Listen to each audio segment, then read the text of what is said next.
പെസഹായുടെ ദിവസം എൻ്റെ കുഞ്ഞ് കളിച്ചുകൊണ്ടിരുന്നപ്പോൾ ഞാൻ കടയിൽ പോയിക്കുകയായിരുന്നു.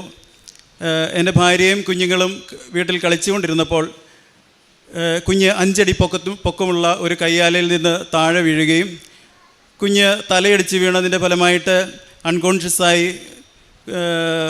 കുഞ്ഞിനെ അപ്പോൾ നാട്ടുകാരും വീട്ടുകാരെല്ലാം ഓടി വന്നു, കുഞ്ഞിനെ എടുത്തുകൊണ്ട് വന്നു. 5 മിനിറ്റോളം കുഞ്ഞ് അൺകോൺഷ്യസ് ആയിട്ട് കിടന്ന കുഞ്ഞിനെ വെള്ളമൊക്കെ തളിച്ച് എഴുന്നേൽപ്പിച്ചു. അപ്പോഴും കുഞ്ഞ് ഭയങ്കര ഡ്രൗസി ആയിരുന്നു.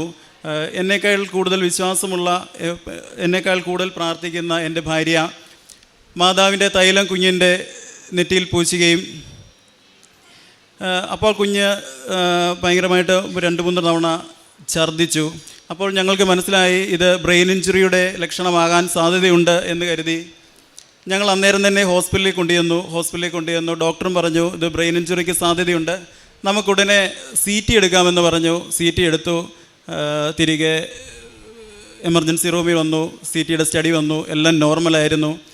മാതാവ് ഞങ്ങളെ അതിശക്തമായിട്ട് കാത്തു.